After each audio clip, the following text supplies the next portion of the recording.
Is the Global Internal Audit Standards presentation by Andrew. He's going to give us a short presentation, and if anyone wants any in-depth information, I'm sure he'll speak to you afterwards. But Andrew, over to you. Thank you, Chair. It's Andrew Wathen, the head of the Regional Internal Audit Service. So this is a brief overview of the presentation in terms of the Global Internal Audit Standards. The Institute of Internal Auditors worldwide have determined that they wanted to refresh the previous standards and have now come up with the Global Internal Audit Standards. For the UK public sector, that means that they will replace the public sector internal audit standards, which members may be familiar with because we quote them in our reports in terms of the presentation to committee.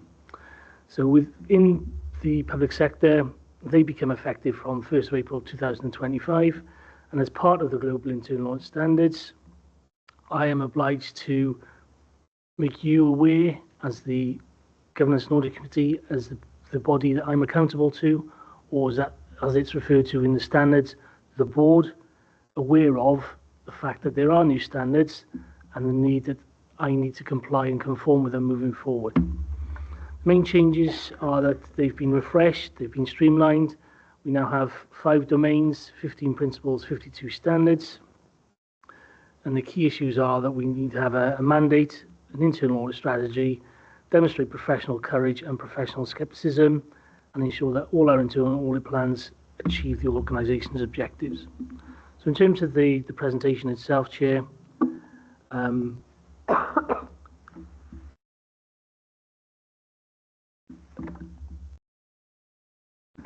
the global standards become effective from 1st of January 2024 for all sectors, apart from public sector in the UK, which, as I said, becomes effective from 1st of April 2025.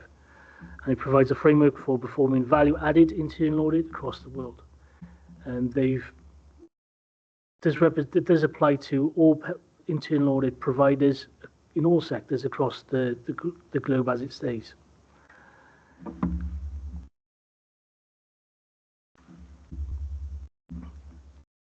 It's been streamlined into 5 domains, 15 principles and 52 standards. The 5 domains are the purpose of internal audit, ethics and professionalism, governing, managing and performing. So they're similar to what we've had previously in terms of the public sector internal audit standards. And just to give you some assurance that we did demonstrate that we fully complied with the public sector internal audit standards previously, Chair. We had an external assessment, and we do an annual self-assessment to ensure compliance. We'll continue to do the self-assessment moving forward with the global internal audit standards, and because we've demonstrated we comply with the previous standards, there's a very high probability that we'll comply with the new standards. There's just a couple of things we'll need to tweak, reference our documents and update some of our methodology. So the Global Internal Audit Standards do contain a section on the public sector, and we'll make sure we comply and conform with that element in terms of specific laws and regulations, governance and organisational structure, and the funding. The slight differs in terms of the sectors between public sector and private sector in terms of the funding. So CIPFA have prepared an application note in the Code of Practice which will help us deliver the internal audit function across the public sector within the UK. Just a bit of background there in terms of why the standards were changed and updated. And I'll refer to the application note which CIPFA are putting together to help us deliver internal audit within the public sector in the UK. The Code of Practice and the note, the application note determined by CIPFA has gone through a consultation process and was published last week. So that will become applicable from the 1st of April as well. And we'll make sure we're compliant with that moving forward as well. And we'll demonstrate we're compliant by reporting to committee on an annual basis. Provisions of the code are outlined in the following slide in terms of providing the authority for internal audit. Why do we do what we do? How do we do it? within public sector within the UK. It's because of legislation, Council and Audit Regulations, Wales, Local Government Election Act. We need to make sure we have an independence for internal audit, and that's clearly demonstrated, and part of that is reporting to you as a Governance and Audit Committee. And the Governance and Audit Committee has oversight and accountability for the actions of me and my team in terms of delivering the assurance on governance, risk and controls within the authority.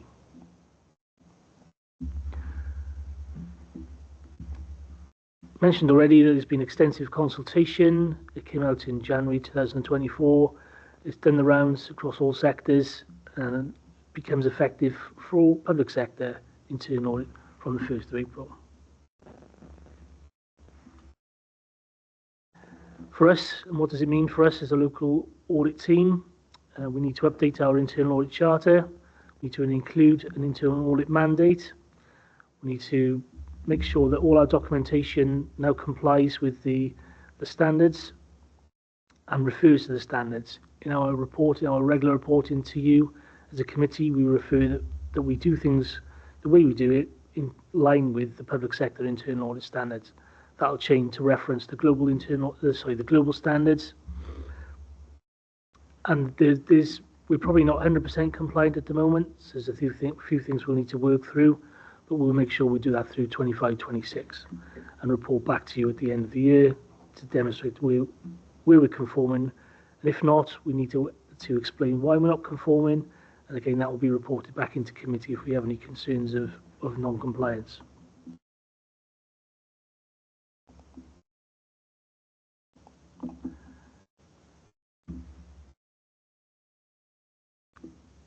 That was for a longer presentation, Chair, just in case that anybody wanted a bit of a breather.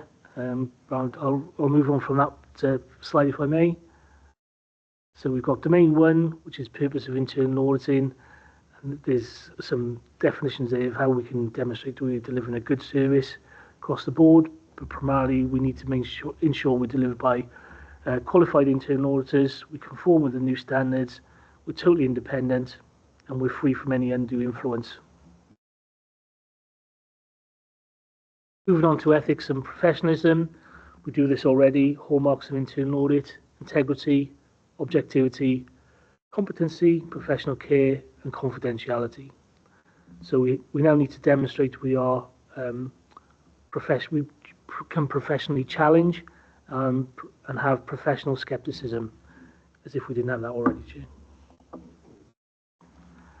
Domain 3, governing the internal audit function. This is primarily a role for committee to ensure we're doing what we should be doing and we're totally compliant. So we have to have a mandate. The internal audit charter will be updated and be brought to your committee early in 25-26. I need to demonstrate and report to the board and senior management. We are independent, and it needs to be the council and the authority needs to ensure that I have the appropriate qualifications and experience to deliver the internal audit function, and all the work we do is overseen by committee. Moving on to the operational side of things, managing the internal audit function, there's expectations of how we plan, manage, communicate in terms of our reports, and we're always looking to improve the way we deliver our services to enhance our quality of provision as well.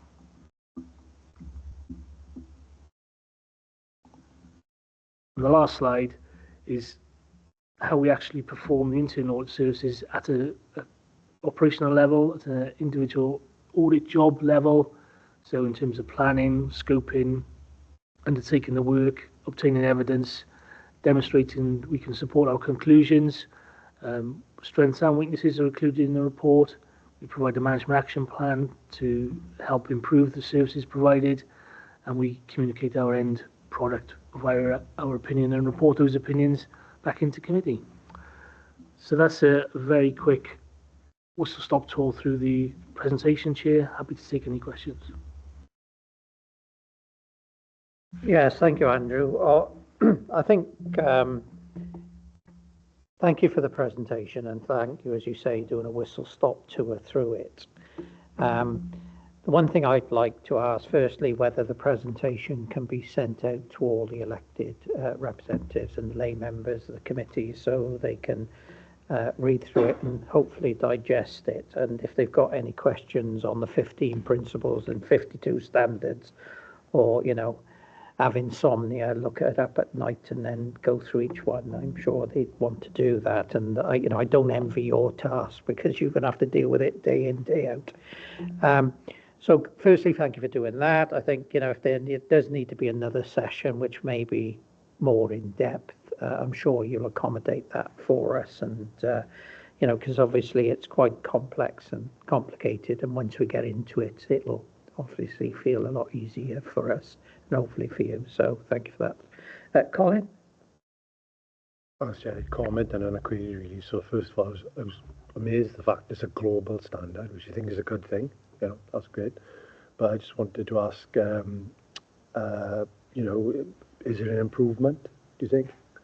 And I know it's early days because I haven't really started implementing it yet, have you really? But is it an improvement? And any pros and cons? Thanks. Thanks. I think it's probably too early to say that yet because they become applicable from April, so they'll be for 25-26 moving forward. They have been streamlined. Currently, we have 300 compliance standards to ensure that we tick the box against. There are now less, although there are subsections of the standards as well. So there have been some improvements moving forward, but we'll work our way through that in 25-26 and report back in due course. Thank you, Andrew. If there are no other questions or any comments, and as I said, the presentation will be sent out to committee members. So if there are anything else to be picked up in the coming months, then obviously I'll ask Andrew if he could do a short presentation. That'd be great. If we go to the recommendations, that we note the contents of the report and the presentation. Can I have someone to move, please? Thank you, Colin. Seconded. Thank you, Councillor Hughes. Anyone against? No. Thank you. Agenda item 11, which is the progress against the internal audit risk-based plans 24-25. Andrew. Thank you, Chair. This is one of the regular reports that we bring to committee in terms of the progress against the plan. This is as at Q3, so it's as at the 31st of December 2024.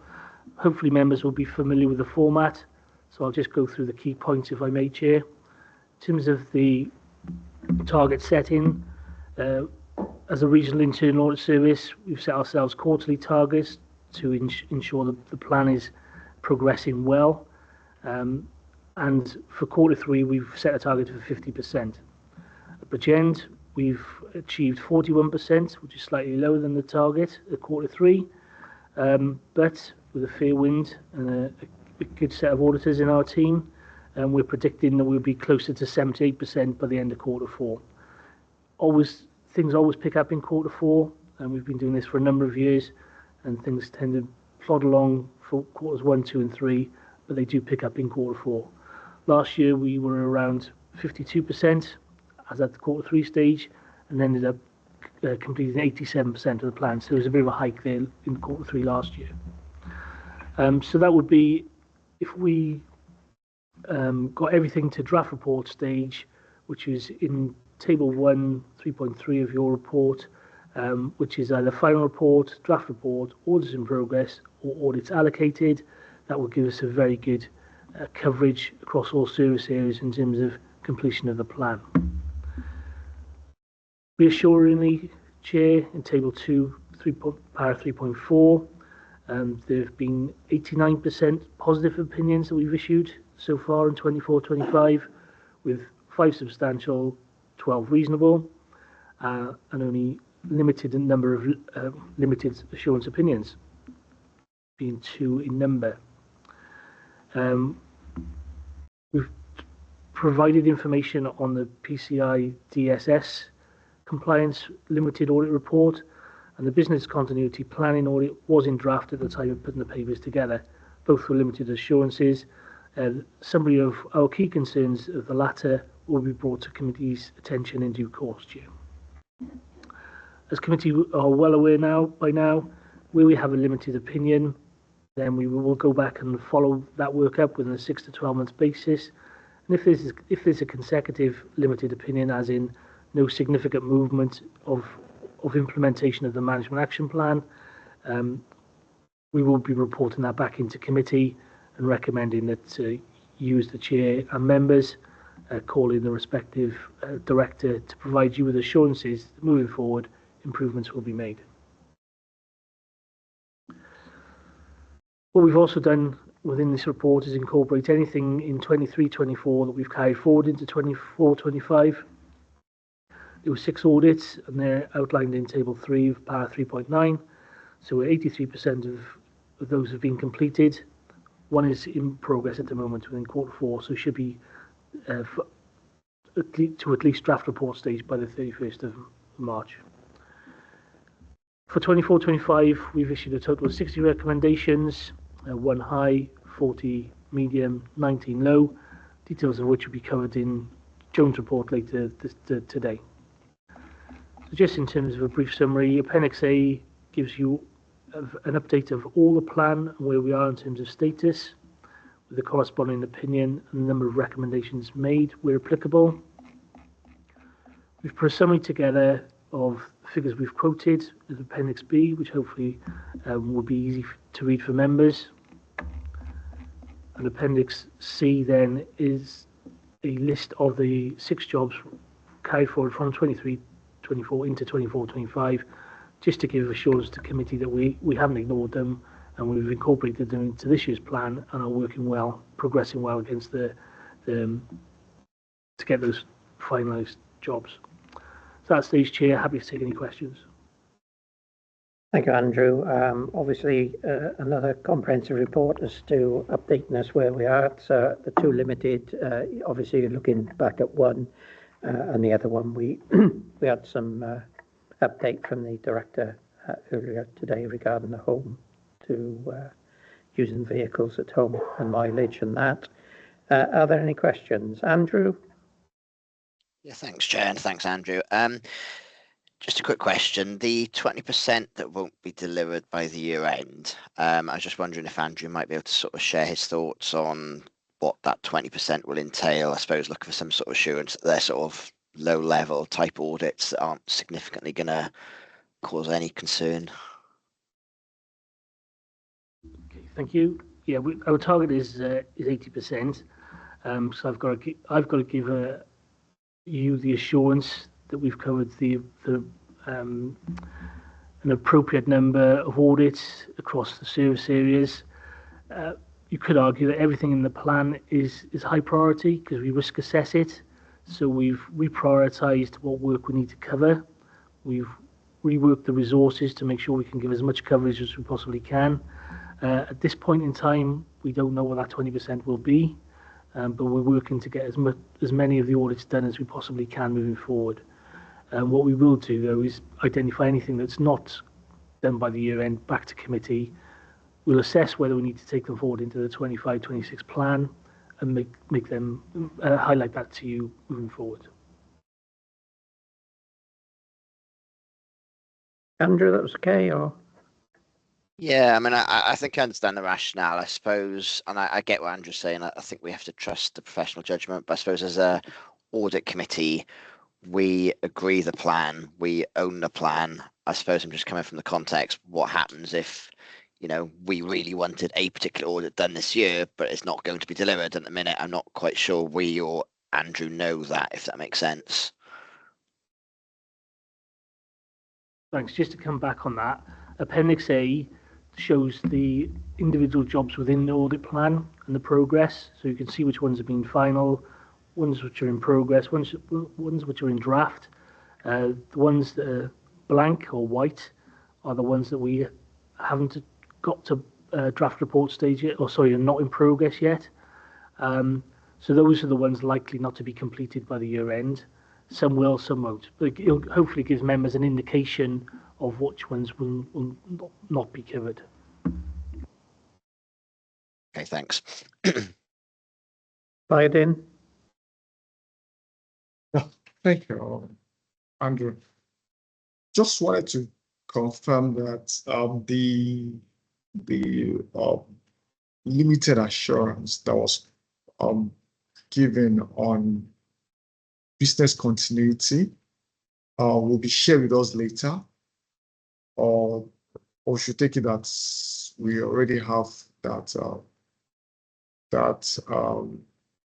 passed to us based on what's in the report. Thank you. Thanks. Yes, because it's a draft report stage, the information has not yet been shared with committee, but we'll make sure we bring that back next time, because the draft would have been issued and hopefully be finalised by next committee chair. Thank you, Andrew. Any other questions? Any comments? No. Go to the recommendation then that we note the content of the report and progress made against the 24-25 internal audit risk-based plan. Someone prepared to move, please? Thank you, Colin. Seconder. Thank you, Martin. Anyone against? No. Thank you. Item 12, internal audit recommendation monitoring report. Joe. Thank you, Chair. I'm Joan Davis, Deputy Head of the Regional Internal Audit Service. This report again is very familiar to committee. The purpose of it is to provide members of the committee with a position statement on the internal audit recommendations made, implemented and outstanding as at the 31st of December 24. Appendix A provides the detail of the high and medium recommendations. As committee are aware, recommendations are made at the conclusion of an audit review if it is felt that improvements should be made to mitigate risk and strengthen controls. The implementation of these are monitored to ensure the identified risk has been addressed. If I take committee to the report, Table 1 sets out the recommendation categorisation used. Table 2 within the report summarises the recommendation status in respect of the audits completed from the 24-25 audit plan. It illustrates that a total of 41 recommendations have been made as of the 31st of December. 33 have been implemented and 8 have a future target date. Table 3 shows the recommendation status of audits completed prior to this financial year where recommendations are yet to be implemented. As you can see, there are no overdue recommendations. However, there are 4 recommendations that were made during 22-23 that still have a future planned implementation date. Hence, as I've explained, the identified risk will still exist. Appendix B provides the detail of these, including the current position and the date when these recommendations are due to be completed. And you'll note that this includes the home to school mileage that was discussed this morning. Table 3 also includes that one recommendation was originally agreed, but due to budget changes, the service manager has stated that the original recommendation can no longer be supported. This relates to the learner travel audit completed in March 2024, and this could impact on the effective monitoring of the contracts in place with suppliers of home to school transport. The monitoring of recommendations is undertaken regularly by the audit team, as you're aware, and any undue delays or issues are highlighted through the Corporate Management Board via our escalation process, and then ultimately issues are brought to this committee. Thank you, Chair. Thank you, Joan. Any questions? Obviously, we picked up the home to work mileage this morning with the report coming back in June. So, but that's that. In regard, just quickly, and again, you can remind me now, there are some limited assurances in 23-24, which was the security and access to council buildings. There's still one recommendation outstanding there. St Mary's Catholic Primary School, there's still 2 recommendations outstanding there. And then there's procurement, which is 1 outstanding there. Are we likely to meet the target on that, or are they still just dragging on a bit? We are monitoring those, and we're in dialogue with them, so we're hoping they will achieve the target. If not, they'll be okay. I think we just need to keep an eye on that, Joan, for next committee, because if they've not been satisfied by then I think we just need to know what's happening with them. So that's that. Are there any other no questions or comments? No. Go to the recommendation then that we note the contents of the report and we consider the information provided in respect to status, high, medium priority recommendations by the Regional internal audit service, which we've done. So we just note their report. So I'm prepared to move, please. Thank you. Seconder, thank you. Anyone against? No, thank you. Item 13, regulatory tracker update. Is this Alex? Or is it you, Caris? No, I think Kate Pass Oh, is going Kate, to take it hello. this morning. Good morning. It's me that's going to take you through the report this morning. My name's Kate Pask. I'm the Corporate Performance Manager.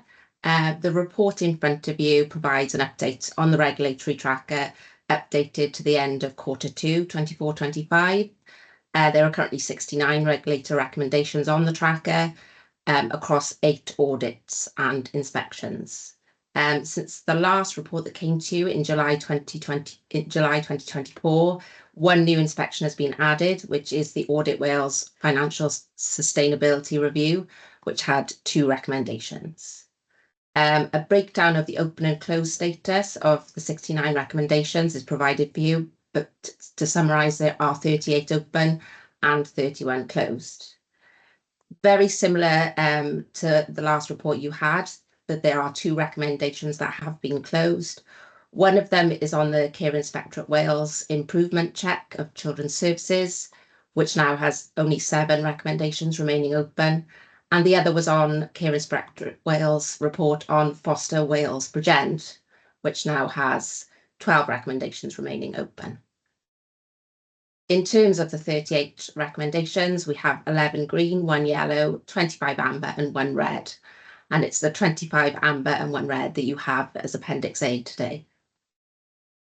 So we've provided in the report a bit of an update to the committee on why referrals relating to the tracker weren't seeming to appear on board work programmes for the subject overview and scrutiny committees.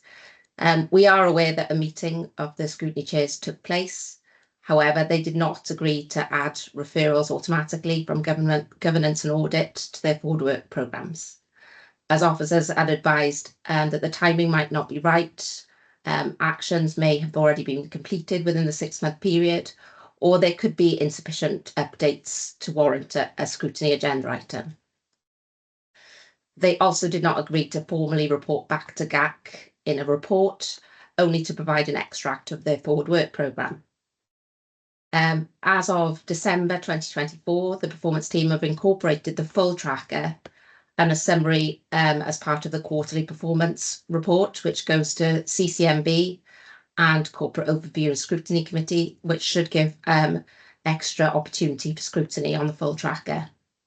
The committee is therefore asked to consider the summary points as detailed in the report and raise any issues of concern and follow-up. Thank you, Kate, for that. Are there any questions from anyone? Colin? Thank you, Chair. Bear with me for a sec. I can go back to 2.4 on page 209. I know we kind of discussed this earlier on, but just to make a point, I'm a member of Scrutiny 2 and Scrutiny 3, and I know the chairs have a certain degree of independence, but I certainly wasn't asked about some of these issues. And if I had, I would have, you can imagine what I would have said. So I'm a bit disappointed to read that. So I wonder if we can just have a bit more clarification about where we stand, given that we discussed it earlier on, and I thought we'd reached a fair degree of agreement about communication and sharing work and issues surrounding those 2 points. But this has made me a little bit more confused now, because when I read this in preparation for the meeting, I thought, oh, I'll wait to hear what you've got to say, Chair, in respect to what's happened at the meeting in December. But yeah, it's kind of made me a bit more confused now. And as I said, as a member of Scrutiny 2 and Scrutiny 3, if I was asked, I would have said, it's really important that we work as a team. Things don't fall between different committees. And you know, one of the examples I'll give is disabled facilities grant, which we talked about, which is supposed to be taken to one of the scrutiny committees. I'm not exactly sure where that's at. Perhaps that's my fault. I don't know. I'll check. But yeah, you can hear my concern. Thank you, Chair. Kate, did you want to deal with that? Thank you, Chair. I'm not really sure if I can deal with it. I think maybe yourself or Rachel is better placed to Rachel. update on that. Rachel. Thank you, Chair. Yes. So just to clarify, as I said, in relation to actually receiving the referrals to Scrutiny Committee, it has been agreed, as you will see from the update on the regulatory tracker earlier in the meeting, that there will be something added to each Scrutiny Committee's forward work programme to refer any referrals from the Governance and Audit Committee. That has been agreed. So, as I said, anything that's raised here can go across to the relevant Scrutiny Committee and be considered as part of the forward work programme. Not a problem. The updates, as I said, this is something that we're going to put in process now going forward. The referrals so far, as you'll see from the action tracker earlier again, have been responded to, and that's again the way that it was agreed between the chairs, the scrutiny chairs and the Governance and Audit Chair, that they would feed back to the Governance and Audit Committee. To be honest, in terms of providing a full report on every referral, I think that was agreed, and there was consensus that, you know, that was a bit of overkill in terms of if there's, you know, for example, if they've considered it and considered that, you know, maybe it's not the priority at the moment and they can't consider it, a small update would suffice. Obviously, if further, and this again is what the report says, if they look at it in detail, if the Scrutiny Committee do, then they can, within that action tracker, they can then link to what they received, to the outcomes of that committee. We can provide all those links, and the Governance and Audit Committee then can have all the feedback back to it to see what the committee considered, what was the outcomes, what any recommendations relating to, etc. So if the item is considered, they will get full information via that. It's all available in the public domain anyway. So I'm hoping that will suffice. It is, as I said, it's, you know, as you said, Councillor Davis, it is really about, you know, a positive collaborative relationship between the scrutiny committees and the Governance and Audit Committee that we really want to promote, as that is what the legislation actually encourages, and hopefully that will cover all aspects as well. Thank you. Can I come back? Yeah, go on. I think given that kind of clarifies it for me now. Not sure about other members, but yeah, thank you. Thanks, Ed. Any other questions? Any comments? Okay, I think I may be public enemy number one now as a result of receiving this report. I'm actually quite appalled to receive it. And the reason I'm quite appalled is that this doesn't give me any assurance whatsoever that these matters are being dealt with appropriately and timely. And I only say that, Rachel, because Audit Wales Financial Sustainability, which came out in August 24, obviously Caris is dealing with it, and I'll accept what's being said there. But if we look at CIW inspection report on fostering in Wales, Bridgend, January 24, we had some delivery dates of March 24, and then some of the narrative. You take R3, workshops not yet taken place across the services yet. Relationships have improved, and we've now got a new delivery of 31st of March 25, which is a year down the track. Now, with all due respect, I'm not going to shoot the messenger here, either you, Kate, or Rachel. But what have people been doing? You know, these are fairly important recommendations, and it's not just R3, R5, R9, R10.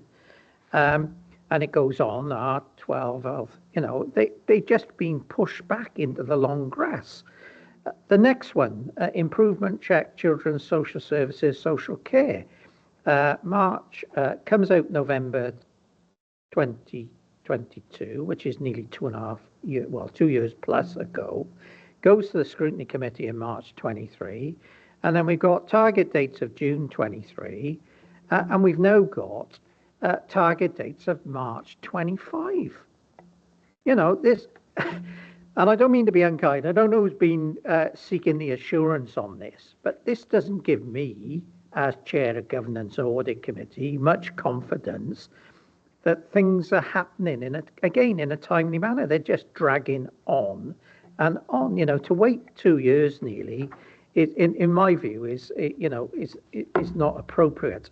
And it goes throughout the Audit Wales Springing Forward Strategic Workforce Management Plan, October 22, the report, target date September 23, revised delivery date March 25. And I don't want to go on and on, but the same again about transformational leadership program, 22 report, and then we got 23, 24. I know it's a regional commissioning issue, but this, and I don't want to be told off, but I find this quite disgraceful. And again, these have been to scrutiny committees. So what have they been doing about it? And the performance evaluation inspection of children's services, May 2022. Again, we've got all new dates of 2025. I would hate to think if CIW came back into this authority or even Audit Wales, what they would say. And unfortunately, Caris has got caught on the last one, which is the Digital Council, a report in June 2021, delivery date December 23 and March 2025. I'm going to ask that we get a full report in regards to these matters from the directors appropriate to deal with these going forward, because as a governance and audit committee, I'm not assured that actually these matters are being given due credibility. Now, whether I'm going to get slapped over the wrist for that, I don't know. But it raises major concerns for me that these aren't being dealt with in an appropriate manner. Alex, I know you're there waiting on the sideline. But, someone just needs to give me some assurance that things are happening. Yeah, I'm not going to give you any assurance that this is happening, but I am going to say, on the positive side, I think this is at least demonstrating that the process is working and the process for monitoring regulatory tracker is working. And what we're doing here is trying to ensure governance and audit committee awareness of the audits and inspections that are taking place and how we are responding to them. So I suppose I'm trying to say, at least we know. Alex, I'm with you 100%. Being in an authority where we didn't deal with recommendations which were raised in 2014, 2017 and then 2022, and we actually got absolutely hammered in a report. I don't want that to happen to Bridgend. And as I say, I know most probably some of the recommendations have been dealt with, but in my view, this is my view, not the committee, it isn't good enough. Chris? Sorry, what was I was just going to say was this report comes back to you on a 6-monthly basis. But I think you've made some very valid comments today. I think maybe what we should do is agree that we bring you back an update at the next GAC meeting. So I don't know if all of the narratives are as up to date as they could be. So what I'm sure the team have updated. It's whether they've been fed the right information from the service area. So I would suggest we take it back. And I'll take it through Corporate Management Board, and we'll get an updated version to the next GAC meeting, and then we'll, lay it bare really whether or not all of these are where they are or whether we can change them. Yeah. Thank you, Cara.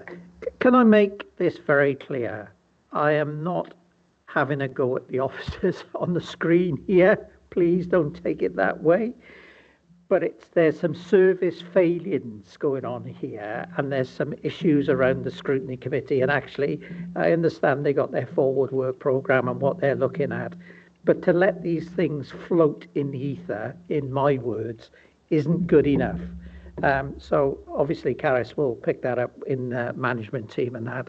And Rachel, sorry, I've kept you waiting, so my apologies. Not a problem at all, Chair. I was just going to say that in relation to some of these, as I said, this report now, as agreed, will go, following it going to Governance and Audit Committee, it will go to COSC for consideration. And if you want, as part of a report coming to you as an update on this, I can seek to find as well where these may have been raised and considered in scrutiny and can kind of feed back into that report back, if that's okay. No, that's great. And, you know, the worst case scenario is what I don't want is to call the chair of scrutiny committee in here to account for why they've not been dealing with these issues. You know, I want a good working relationship with the chairs, but people need to be accountable and responsibility for the services they're looking after and the committees they're looking after. So if you could put in you know, a slightly lesser tone than I normally do these things, I'd be extremely grateful. Colin. I'll share, yeah, you know, mea culpa in some ways, because when these issues are put in a concise report like this, it really brings it home. Unfortunately, they do get lost sometimes in the agendas of the different committees. That's not an excuse. But so that's one thing. To be fair, Alex has raised this on a number of occasions in the past. And as you say, you know, we can't blame the officers, and you don't want to shoot the messenger. But it does make it quite stark. So my other point, and I'm glad Rachel mentioned, you know, paying more attention to these issues at the different scrutiny committees.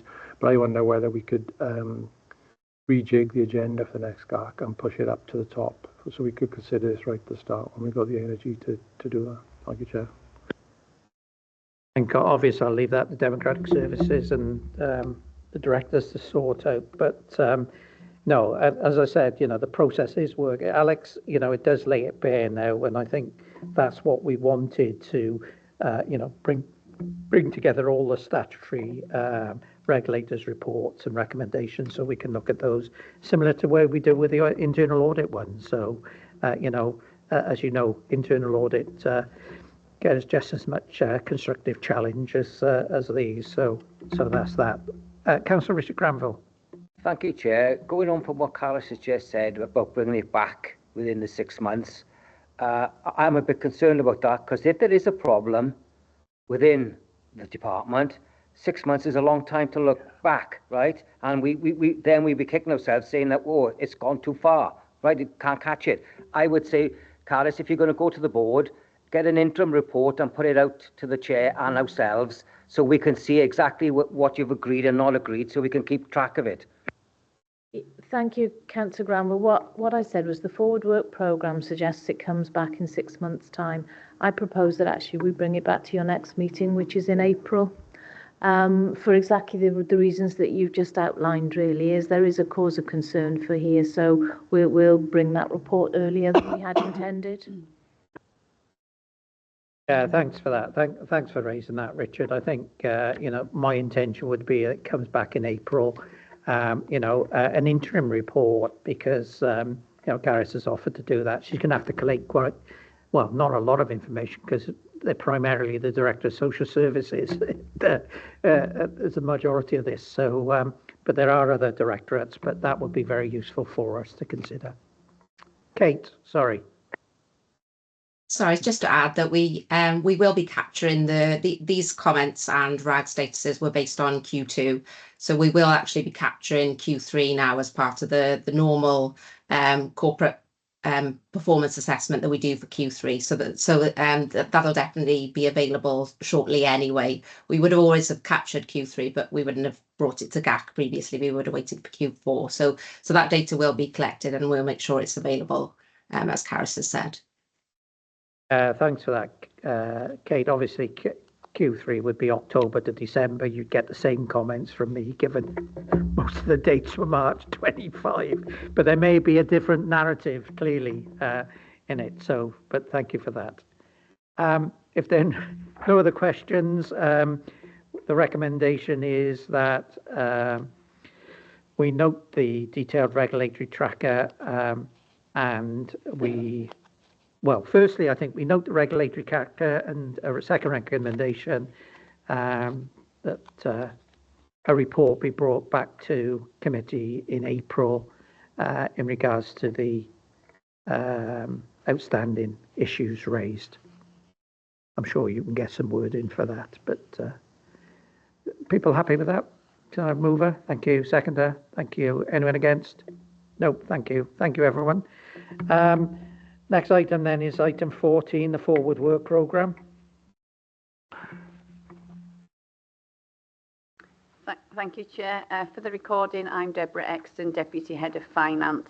So this report sets out the remaining items to be discussed at the last meeting of the municipal year in April 2025, and they are set out in the table in paragraph 3.1.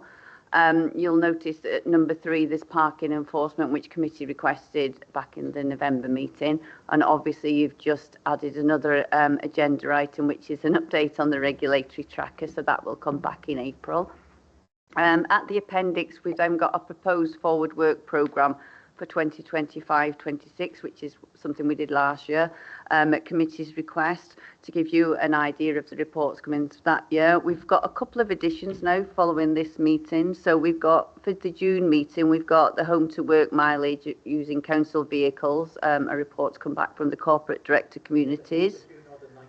Well, it's the 19th at the moment, but the date's to be confirmed at the annual meeting of council in May.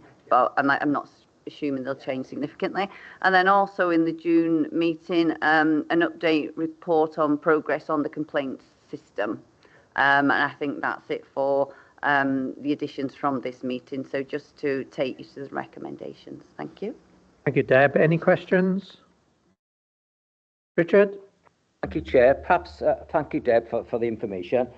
With your indulgence, Chair, perhaps if you could arrange it, that perhaps we can have a look at one or two things in depth. Let's go for a quick, because we can go through the year and not do anything. And I think we should be looking at things in depth to understand how it works, right, and how the outcomes come out of it. And we won't do that unless we look in depth at things. So I'm going to move, Chair, that we perhaps either one or two in this particular financial year.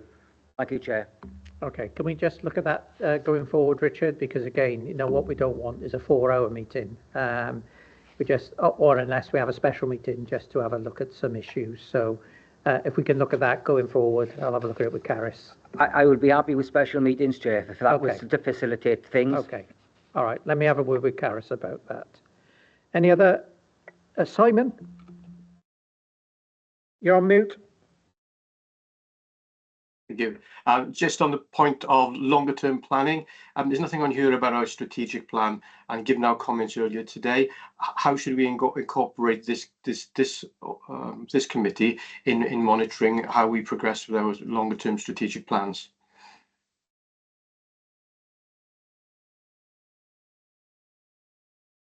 Maybe it's a question for you, Chair. Oh, very good question. Not normally dumbfounded. I think I need to think about that, whether it's in our terms of reference to start with, but more importantly, I think we could look at it on a, maybe a 6-monthly or whatever review. We just get an update as to what the planning process is going for. You will have sorted that out with your medium-term financial plan and other bits and pieces. Can you leave that with me to speak to Caris? Sure. Thank you very much, Chair. Thank you very much. Any other questions from the side? Okay, so we got the recommendation. I think the recommendation is we approve the updated forward work programme for 24-25 and the draft forward work programme for 25-26. And obviously, I assure you I'll pick up the other issues with Caris in due course. Someone prepared to move? Thank you. Seconded. Thank you. Anyone against? No. Item 15, urgent items. There are no urgent items to be considered. Can I just say thank you to everyone who's participated today? Yeah, another really constructive and challenging session. And the meeting is now closed, and look forward to seeing you in the meeting in April. Thank you. Thank you, Chair.